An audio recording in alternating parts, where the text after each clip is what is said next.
अस्सलाम वालेकुम, मैं रूबी दिलशाद। आज का मिनी ब्लॉग आप लोगों के साथ में। तो ये थे गर्मा गर्म मोमोज़। तो उमेर और मैं और मेरी कज़न आए थे शॉपिंग करने, और ज़ाहिर है बाहर आए और कुछ खाए ना, और वो भी उमेर साथ आए और उमेर मोमोज़ ना खाए, ऐसा तो हो ही नहीं सकता। तो खैर मैं अपने बच्चों को रोज़ तो ये चीज़ें नहीं खिलाती हूँ, पर जब कभी मार्केट इनको लाती हूँ तो जो इनका मन होता है वो खिला देती हूँ। तो उमेर तो ज़ाहिर है मेरा शहज़ादा है, इसको अपने हाथ से ही खिलाना पड़ता है। तो मैं इसको यहाँ फूँक मार के ना ठंडे कर के खिला रही थी, क्योंकि बहुत गर्म थे। तो घर आए, बस घर आते ही खाने की फ़िक्र। तो हस्बैंड लाए थे कीमा।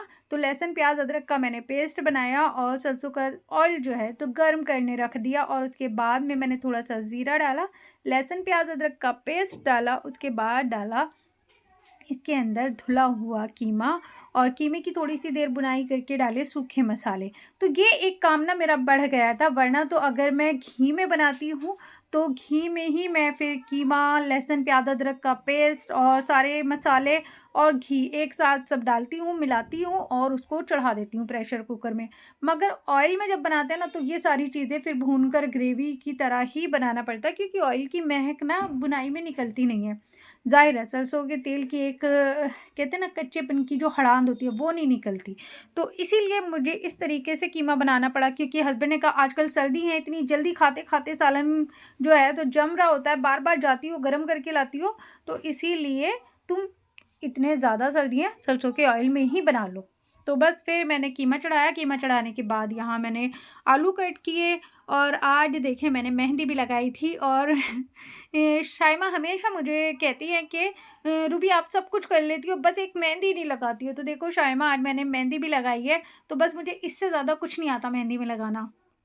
बस ये छोटा-सा बीच में जो टिकली बना लेते हैं, ये बना सकती हूँ और पोर भी लगा सकती हूँ, बस और कुछ नहीं आता मेहंदी में। ये कोन-वोन की मेहंदी मुझे नहीं आती। तो बस आपने कमेंट करके बताना कैसी लगी थी मेरी ये सिंपल सादी-सी मेहंदी। तो कीमा यहाँ भुन चुका था, और कीमे की बुनाई करने के बाद में मैंने आलू भी शामिल डाल दिए थे। आलू भी साथ में डाल दिए थे, और आलू डालने के बाद में डाला मैंने बहुत सारा हरा धनिया और हरी मिर्ची। ये मैं बिल्कुल जब सालन मेरा कंप्लीट हो जाता है ना, मैं तब डालती हूँ, क्योंकि जो कच्चा कच्चा हरा धनिया का फ्लेवर होता है ना वो बहुत मज़े का लगता है। तो सालन हो चुका था रेडी, तो बस फिर मैंने साथ ही तवा भी चढ़ा दिया था रोटियां बनाने के लिए, और हस्बैंड से भी कह दिया था कि भाई मैं गरम गरम रोटियां बना रही हूँ, आप आएँ और जल्दी से गरमा-गरम रोटियाँ खा लें। क्योंकि जो गरम-गरम रोटियों का मज़ा होता है ना, ज़ाहिर है वो तो अलग ही लेवल का होता है। तो जी ये था आज का मिनी ब्लॉग। पसंद आया तो प्लीज़ लाइक शेयर सब्सक्राइब कर दें। अपनी बहन को रखिएगा दुआओं में याद। अल्लाह हाफ़िज़।